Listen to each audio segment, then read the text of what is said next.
ಕಳಸ. ಸುದೀಪ್ರವರ ಹುಟ್ಟುಹಬ್ಬದ ಪ್ರಯುಕ್ತ ನಾನು ಇವತ್ತು ಕಳಸದಲ್ಲಿರುವ ನನ್ನ ಪ್ರೀತಿಯ ಗೆಳೆಯನ ಮನೆಗೆ ವಿಸಿಟ್ ಮಾಡಿದ್ದೆ.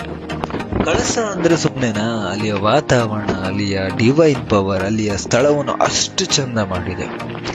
ನೀವು ಕೂಡ ಈ ಚಿಕ್ಕಮಗಳೂರು ಮಲೆನಾಡು ಪ್ಲೇಸಿಗೆ ಬರಬೇಕು. ಅಲ್ಲಿರುವಂಥ ವಾತಾವರಣವನ್ನು ನೀವು ಗಮನಿಸಬೇಕು. ಯಾವಾಗಲಾದ್ರೂ ಫ್ರೀ ಆದ ಒಂದ್ಸತಿ ಬಂದು ನೋಡಿ.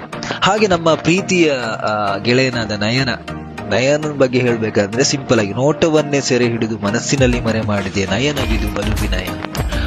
ಸೊ ಇಲ್ಲಿ ಅವ್ರ ಮನೆ, ಅವರ ಫ್ಯಾಮಿಲಿ, ಅವ್ರ ತಂದೆ ತಾಯಿ ಎಲ್ಲರೂ ಅದ್ಭುತ ಒಂದು ಪರ್ಸನಾಲಿಟಿ. ನಿಜಕ್ಕೂ ನನಗೆ ಇಷ್ಟವಾಗುವಂತಹ ವಾತಾವರಣ.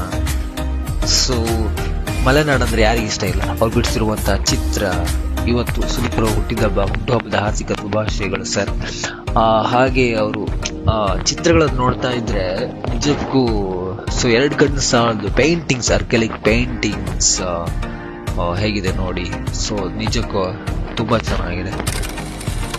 ಎಂತ ಅದ್ಭುತವಾದ ಕರಗಳ ಕೈಚಳಕದಲ್ಲಿ ಮನಸ್ಸಿನ ಆಸಕ್ತಿಯ ಶ್ರದ್ಧೆಯಲ್ಲಿ ಮೂಡಿ ಬಂದ ಚಿತ್ತಾರಗಳಿವು. ಬೃಂದಾವನವಿದು, ಅದರಲ್ಲಿ ಬಲು ಸುಂದರವಾದ ಪುಟ್ಟ ಬೆಟ್ಟದಂತ ಮನಸ್ಸಿನ ಕಲೆಗಾರನ ಮನೆ ಇದು. ನಿಜಕ್ಕೂ ಅದ್ಭುತ.